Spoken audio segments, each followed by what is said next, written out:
Welcome प्यारे बच्चों, RBC students help class में आपका फिर स्वागत है। आपके ढेर सारे कमेंट्स मिले हैं स्क्रूटनी 2026 को लेकर। अब स्थिति ये आ गई है कि कई बच्चों का जो इंतज़ार है वो बहुत ही लंबा हो गया है, क्योंकि 45 दिन से भी ज़्यादा कई बच्चों को हो गए हैं। किसी को तो यूँ मान लो आप 35, 40, 45, 50 दिन तक हो गए हैं और अभी तक भी अंडर प्रोसेस आ रहा है। बार बार कमेंट आ रहे हैं, तो मैं ये कहूँगा कि इसमें आप लोगों को थोड़ा तसल्ली रखना है, क्योंकि आपको जो स्क्रूटनी 2026 की जहाँ पर वेबसाइट है वहाँ पर आप जाकर देख रहे हैं, तो वहाँ पर अगर ये चीज़ नज़र आ रही है तो टेंशन वाली बात नहीं है। ये 50 दिन हो जाए, 60 दिन हो जाए, 55 दिन हो जाए, कोई टेंशन नहीं है। बस आप लोगों को आपका रजिस्ट्रेशन नंबर ज़रूर मिल गया होगा, ठीक है, और आपको ये पता है कि वो नंबर कितना है, क्योंकि क्रम से आप लोगों को वहाँ पर आपकी कॉपी का जो इवैल्यूएशन करते हैं या यूँ कहें रीटोटलिंग करते हैं, वो भी एक टाइम बाउंड है कि जिस बच्चे को जो रजिस्ट्रेशन नंबर मिला है, चाहे उसने एक विषय में रीटोटलिंग के लिए अप्लाई किया है या फिर 4 विषय में किया, इससे फर्क नहीं पड़ता है। कई बच्चे कहते हैं मेरा इसलिए लेट हो गया क्योंकि मैंने 3 विषय में रीटोटलिंग के लिए अप्लाई किया है। ऐसा नहीं है, उसका जैसे रजिस्ट्रेशन नंबर है तो 3 सब्जेक्ट में किया है तो भी उसको तीनों सब्जेक्ट का एक साथ ही रिजल्ट आएगा। ऐसा नहीं है कि एक का आ गया फिर दूसरे का आ गया, ऐसे नहीं होता है। रजिस्ट्रेशन नंबर जो आपको मिले हैं उसी क्रम में आपका रिजल्ट भी तैयार किया जाता है, ठीक है। अब आगे बढ़ते हैं हम। कई बच्चों के ये अंडर प्रोसेस हो रहा है तो उन्हें रेगुलर ये देखना है। इसके बाद में अगली जो स्टेप होगी उसमें चेंज या नो चेंज लिखा आ जाता है। चेंज या नो चेंज लिखा आ जाता है, स्टार्ट और एंड डेट भी शो हो जाती है।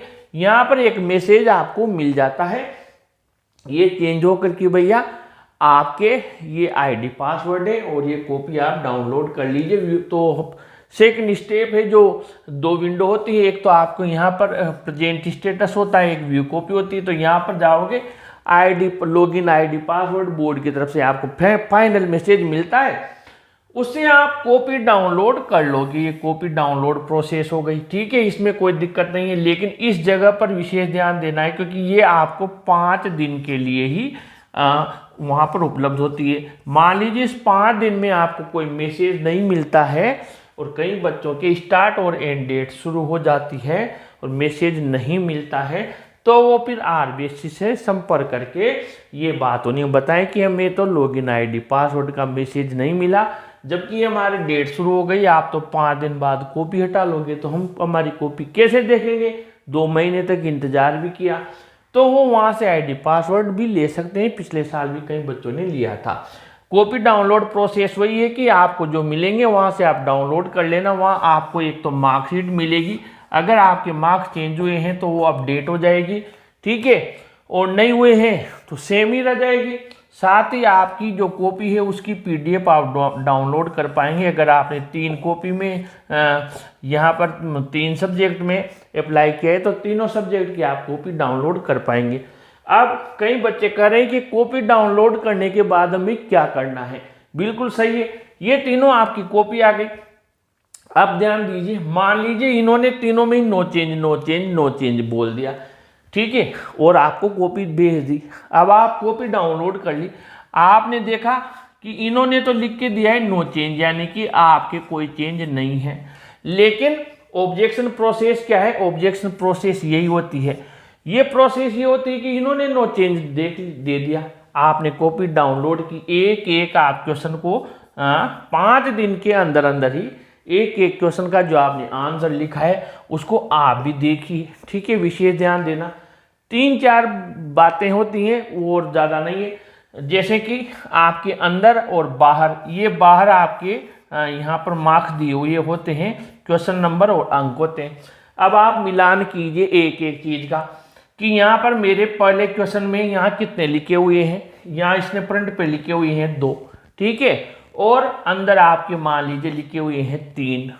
तो यहाँ पर डिफरेंस आ रहा है, यहाँ पे 2 है, यहाँ 3 है, यानी कि फिर आपके यहाँ ऑब्जेक्शन में विंडो खुलती है। इस विंडो पर अलग अलग बिंदु होते हैं क्या अंदर और बाहर की केजिंग में अंतर है? तो आप यस कर दीजिए, हाँ साहब मेरे तो अंतर है। और आपने तो नो चेंज लिखा पर मेरे तो चेंज है। ठीक है, एक तो ऑब्जेक्शन ये लगा सकते हो। दूसरा, यहां पर मान लीजिए पहला एक क्वेश्चन इसने 2 भी नहीं लिखा, कुछ भी नहीं लिखा, और आपके यहां पर इसने क्रॉस लगा रखा है, यानी कि क्रॉस का मतलब है इसने बालक ने क्वेश्चन को छोड़ दिया, लेफ्ट कर दिया, जबकि बालक ने क्वेश्चन अटेम्प्ट किया है। तो 3 नंबर है। अब यहाँ तीनों ने चाहिए थे तो बच्चे के 3 नंबर कम पड़ गए। तो यहाँ एक बिंदु ये भी होता है ऑब्जेक्शन का कि क्या अंदर किसी क्वेश्चन में प्रश्न में अंक दिए हुए नहीं है? तो हाँ साहब मेरे अंक दिए हुए भी नहीं है। ठीक है, या फिर इसने 3 भी नहीं दिए, राइट किया हुआ है जैसे मैंने पिछली बार देखा, और यहाँ पर अंक देना ही भूल गया, अंदर अंक ही नहीं दिए।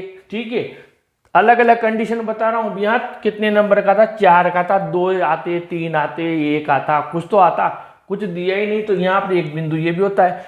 क्या किसी प्रश्न में अंक नहीं दिए हुए हैं? तो आप वहाँ यस कर दीजिए, हाँ साहब मेरे किसी आंसर लिखा हुआ है, कहीं अंक दिए हुए नहीं है।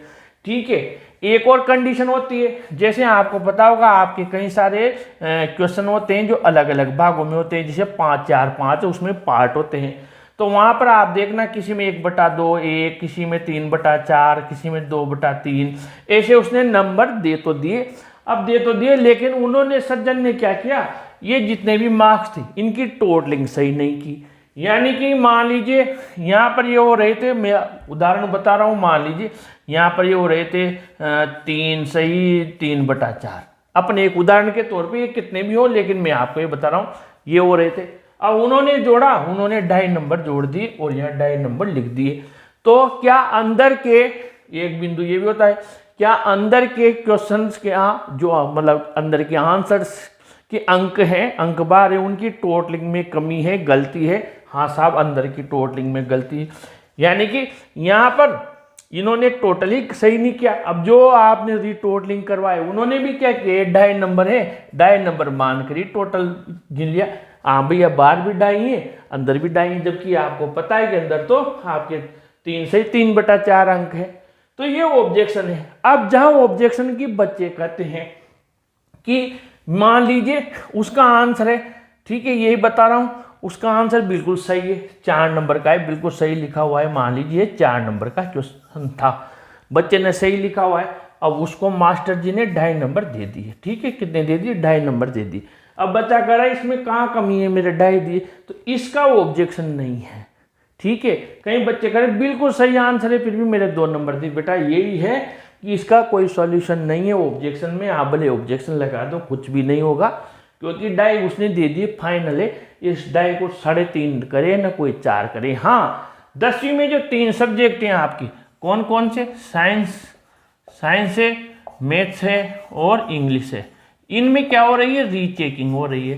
तो यहाँ पर आप इसको चैलेंज कर सकते हो। चैलेंज ऐसे कर सकते हो कि 4 वाला गणित का क्वेश्चन है, बता कहाँ पे पूरा सूत्र भी सही है, सारी स्टेप टू स्टेप सही है, आंसर भी सेम मैच कर रहा है, फिर 2.5 क्यों?